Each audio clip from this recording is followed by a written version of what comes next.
Hey everybody, Mark here, and I hope you've been enjoying the Utah Badlands videos. And after this one's over, I'd like to invite you to hang around for a little bit and have a little bit of a studio chat, talk about a couple of things that might be of interest to you.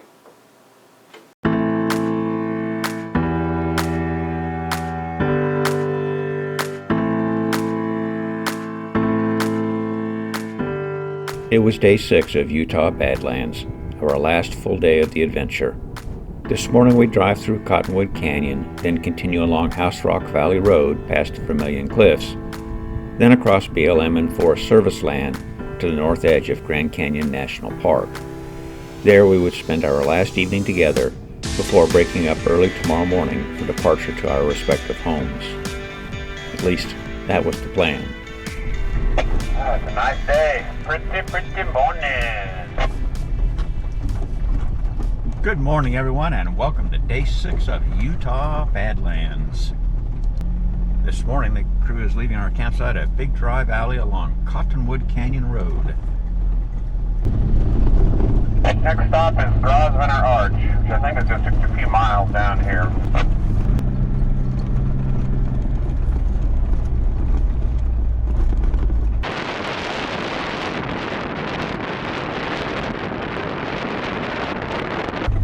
Oncoming green Jeep, non-waiver.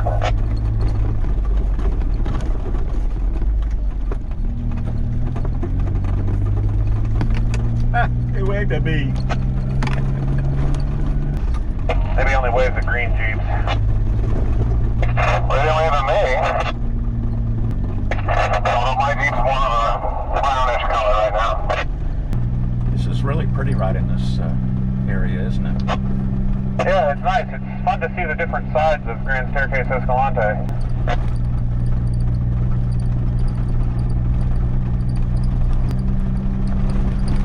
It was a nice campsite we had last night, too. I really like that. It's a beautiful little campsite. I mean, the dramatic ones are always nice, but the peaceful ones certainly have their charms. Quiet and soft, wide open. Yeah, that one worked out really well. As the wind calmed down, we were able to have a good campfire afterwards. That was really nice that the wind calmed down. Yeah, that was the best campfire we've had by far. This road here almost paved, didn't it? I know, if it weren't for the blind corners, you could drive real fast.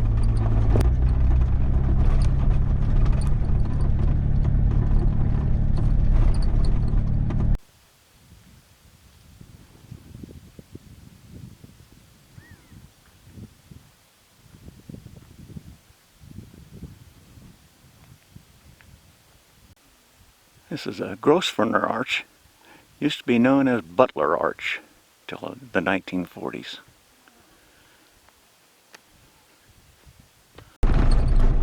We are departing Butler Arch. Really neat. It used to be called Butler Arch. The National Geographic Society arranged for it to be named after their president.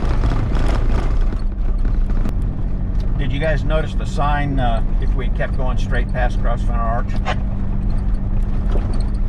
There was a sign on the road. It said, "Warning, 24 miles ahead, this road becomes impassable. This is not," underlined, "the route to Highway 89.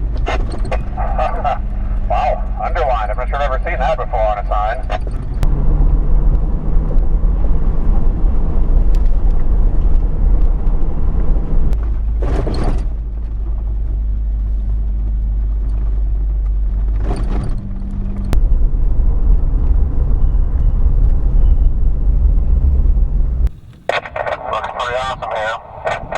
Man, this is beautiful. Look at this.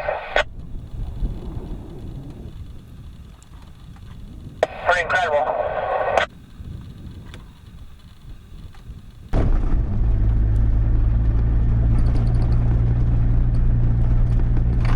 Yeah, this is impressive. Wow.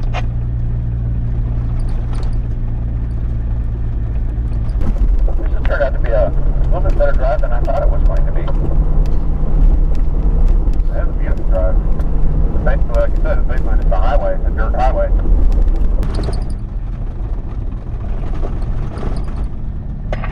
Yeah, the road's in great shape. It's a great big cave over to 3 o'clock.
To the confluence of the Pariah and the Cottonwood.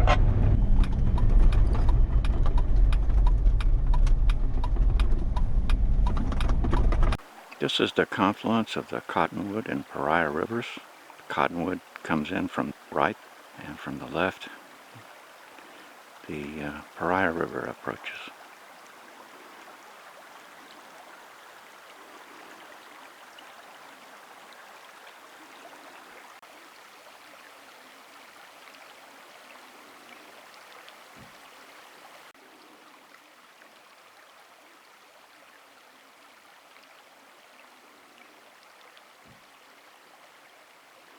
I gotta admit, I can't see diddly back here. I can see a little more than diddly.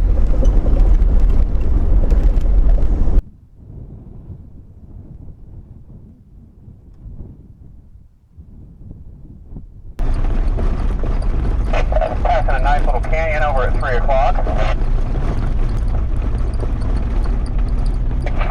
According to the route, that is called the Rim Rock. Well, there's one nice, flat, beautiful little view coming around that corner. Nice view. That is pretty.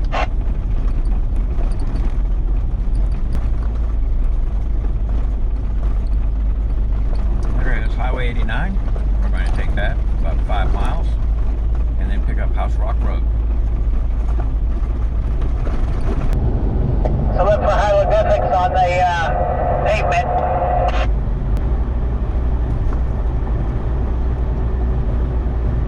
You're totally right, dude. The infinity symbol and some arrows.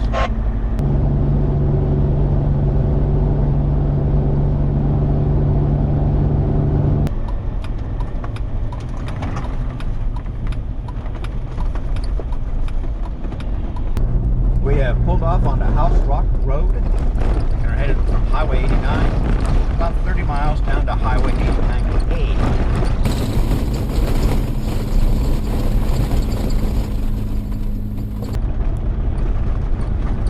I like all the green mixed in with the red.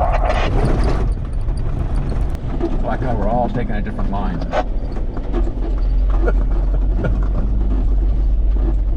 We're all independent thinkers here. So many to choose from. This must have been fun when it was really muddy. Wow, look to your left at the beautiful colors in those cliffs. Wow. And I don't know if you want to change your clocks or not, but Arizona time is 11:29 a.m.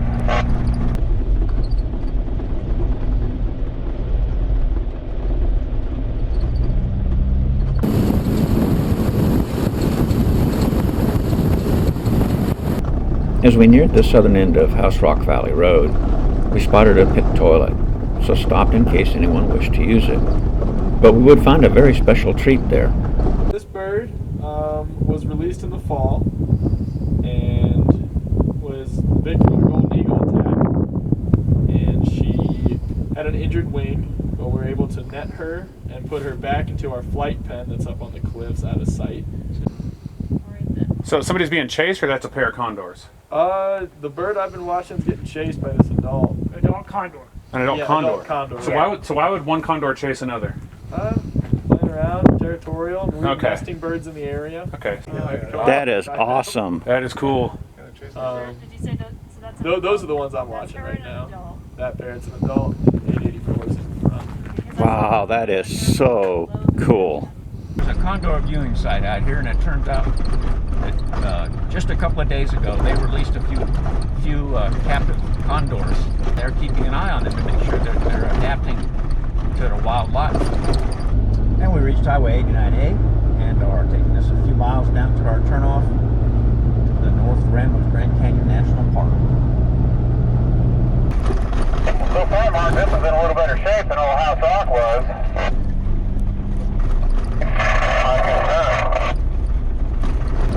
Those cliffs over there on the right, those are part of the National Forest.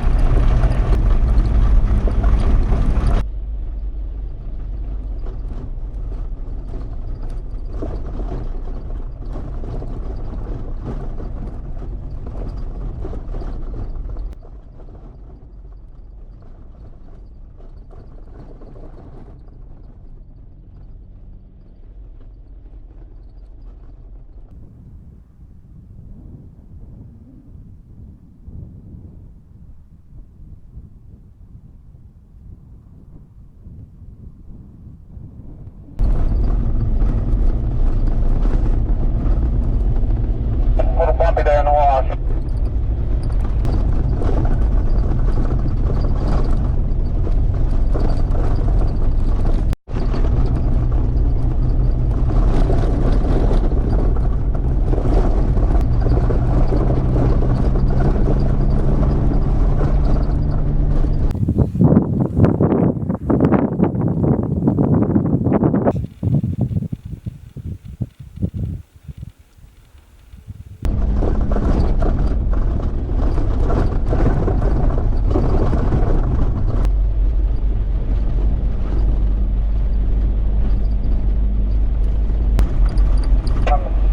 Ready left there.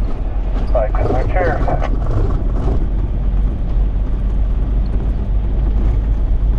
We can't camp here. But we're going to stop and go look around.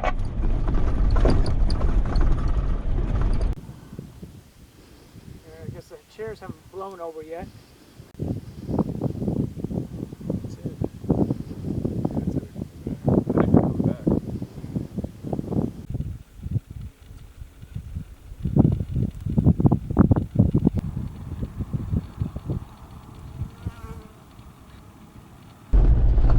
Well, unfortunately, the campsite that Matt had in mind has been taken by somebody else.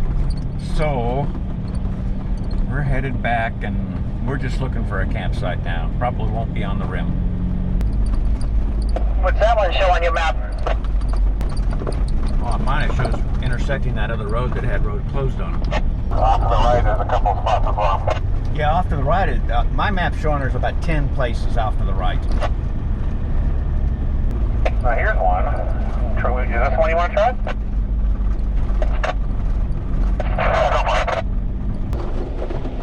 What's here? Ooh. Found our campsite, gentlemen. Well, this is our campsite view for the night. And there's no water down here because the Colorado River itself is actually over there in that distant part of the canyon. It's just a little offshoot, but we found it without too much trouble.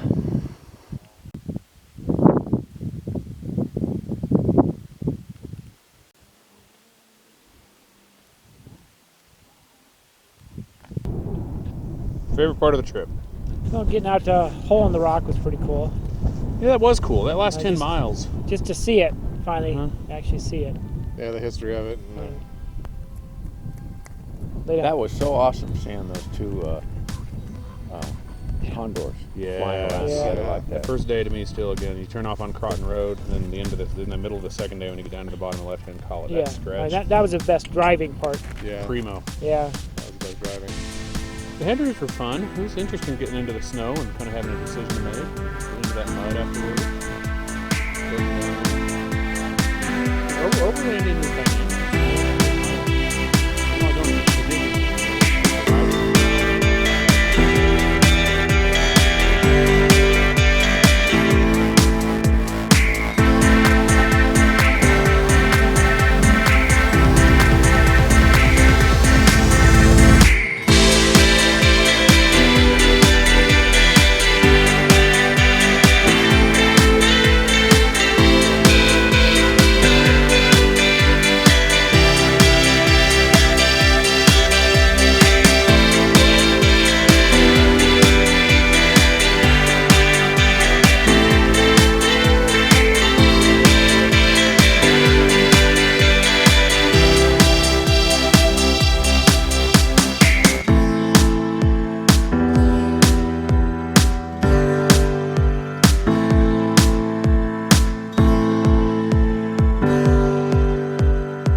Hey everybody, I hope you enjoyed this final segment of the Utah Badlands trip. We had a lot of fun on that trip.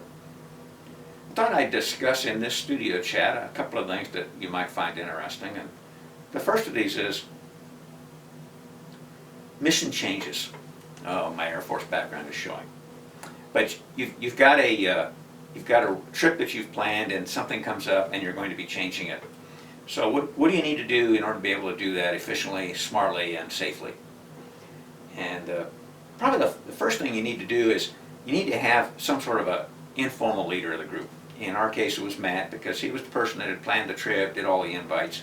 So he was the obvious person. And his job isn't the commander that tells everybody what they're going to do, but he kind of sets the pace and he gives guidance and direction. It's somebody that everybody looks to in order to arrive at a group consensus on what you're going to do. And that person needs to know a few things about everybody else who's going on the trip. And first and foremost, he needs to know what the skill level of the people that are going on the trip are. You may have a guy that's new at overlanding. You may have a guy that's not very good with his camping skills and he needs some help. Maybe a guy's not a very good cook and he could use some help so he doesn't have to eat burnt pancakes tomorrow morning. You also need to know what the risk tolerance of people are. Some people are more willing to take more technical sections of routes, for example, than other people. And so you need to know who has what so that you can consider options for them. if that's necessary. There may be a technical section that most of the group wants to go, but you have one or two people that are like, well, I don't really want to do that. So what is an alternate way for them to arrive at the next destination? And finally, getting a little bit personal, but I think this is important. If somebody has any kind of a significant medical issue, then somebody else on the crew needs to be aware of that and what the actions are. For example, maybe you have somebody who is diabetic, and so he would talk to somebody and say, hey, I'm diabetic, and if something happens, you know, this is what you need to do. The next thing you need to be prepared for is routes and maps, because you're going to a different place. So you probably noticed during the series, we were standing by my Jeep. We had a map out there. That was a gazetteer. Gazetteers exist for each of the states, and they're very good. There's other similar competing volumes from other publishers if you prefer somebody else. But they are very detailed maps. They show topography. They show a lot of the dirt roads. They may not be 100% complete, and probably their biggest failing is they don't tell you that sometimes when roads are closed, they're private roads, across private property, that is. And so you can see a road there, but you're not allowed to go on it. The next thing are digital maps, and that's a little more complicated. Fortunately for me, I had downloaded the maps all the way over to Grand Canyon when I was preparing Backcountry Navigator for the trip. Dean, who was also using digital maps, had not done that for his iPad running Gaia. However, as we drove through some of the towns on the way down there, he was able to download maps. So he had a good set of maps also. They didn't agree with my maps for all the small minor roads along the rim of the Grand Canyon, but at least they were helpful in getting us to the right places. The next thing you need to think about is supplies. If you're extending the route, or if you're going to be traveling through some areas that are more sparsely populated, then considerations that you want to have are, do you have sufficient food, do you have sufficient water? I always carry plenty of extra water. I've got a 10-gallon bladder in my Jeep, as well as the 8 gallons that I carry in the aquatainers and in my refrigerator. So there's always plenty of water for a much longer trip. And I also carry an extra day of whatever food I purchase for that trip. I carry one extra day of that. And then on top of that, I have several backcountry pantry backpacking freeze-dried meals, as well as oatmeal and some other things that are pretty much, they always just stay in my food box, my alu box that I carry the food in. And they're always in there. They're in there right now, even though I'm not on a trip. And next trip I go on, they'll go with me. And if I ever need them, I had to spend 3-4 days out somewhere without any additional food, I can always resort to them. And then the final thing is gas. You know, there's a rule of thumb when you get out in these remote places. If you see a gas station, fill up. and that's especially true when you get in really remote places like Alaska or northern Canada. Down in Utah, we passed through a lot of towns that we knew had gas stations. The problem you run into is sometimes they don't have any gas. And you get into a town that has one gas station and they don't have gas, or the gas station closed 6 months ago, as happened to me one time in Colorado, then that can become a problem. So we anticipated that on this trip, and we had lots of extra gas. If we had not been able to fill up, we filled up, and some of the guys filled up in Hanksburg, and all of us filled up in Escalante. If we hadn't been able to do that, we had plenty of extra gas. We could have given people gas. Another reason you might need gas is maybe you get way out on a route, and then you realize you're going to have to turn around. The river's flooded over the road, you can't get across it, the snow in the pass is too deep, you're not going to be able to go that way, you're going to have to backtrack 75 miles. Do you have enough gas to do that? You know, you're only 10 miles from the gas station, but you got to go back 75 miles, and then it's another 120 miles to get around the mountains to it. So you need to be prepared for that. So that pretty much sums up what I wanted to say about being prepared for changes to your routing. Just, you know, everybody work together, come up with a good answer that everybody's happy with, and then go do it safely. Next thing I want to talk about is loos toilets. You know, it seems everybody's got those plastic three-legged toilet that, that you fold up the back, you fold down the legs, and I have a couple of reasons I don't care for that. And first off is three legs, although theoretically three legs can set flat on any surface, the problem with it is that, you know, when you're trying to take care of business, it's kind of not all that stable, because as you lean over to take care of other business, you know, it wants to tilt. And so I'm not very happy with that. The second reason that I don't like that is those legs are very, very difficult to release the catch on it. And I have a very difficult time with that. I guess my hands aren't strong enough any longer. And so I end up getting a pair of pliers and pushing down, or a screwdriver or something, and trying to pry it down there. So I got a new toilet, and here's a picture of it right there. I really like this. It's got four legs.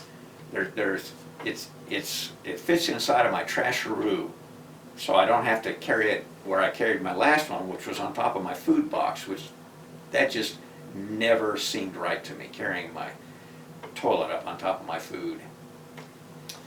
And so this fits inside, folds up, nice and slim, fits inside my trasheroo, and it's like a folding chair. You just, and I guess that's literally what it is, with a hole in the seat, isn't it? And just pull it open, and the bags I get for it, they fit very, very tightly over the seat, and they're a little bit cheaper than the bags I was getting for the other one. And I think it works great. So I'm happy as can be with it. I just wanted to share that with you. You can see the information there on the screen about which toilet that is. And then the final thing I wanted to mention was just the GoPro Hero 7. This is the second trip I've been in using the GoPro Hero 7. I really like the GoPro Hero 7. My one complaint about it, and I saw the same thing with Matthew's GoPro Hero 7 on the Mojave road trip. He had one also.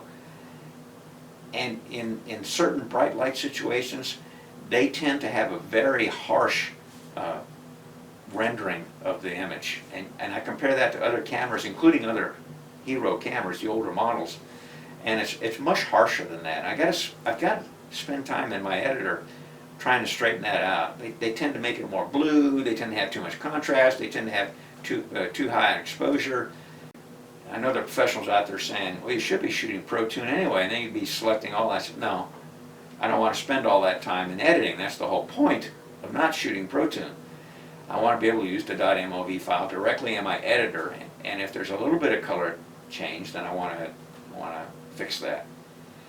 Trying to get the colors right on this series of videos was really a challenge. I'm sitting here trying to adjust the color bars for color balance, and you know, I'm making a little bit more reddish color or a little bit more yellowish color, and it's really weird, because what is right in one place is completely wrong in another place. You look at the sky, and the sky is all bizarre colored now, but the rocks look just fine, and that's because the Utah rocks are all these different colors, and so you don't know what color the rocks originally were. And so it's really important that GoPro get this camera so that it renders colors correctly. Anyway, this may be something I can learn to do better, and that's what I'm working with, and I hope to see you on future trips. Thank you very much.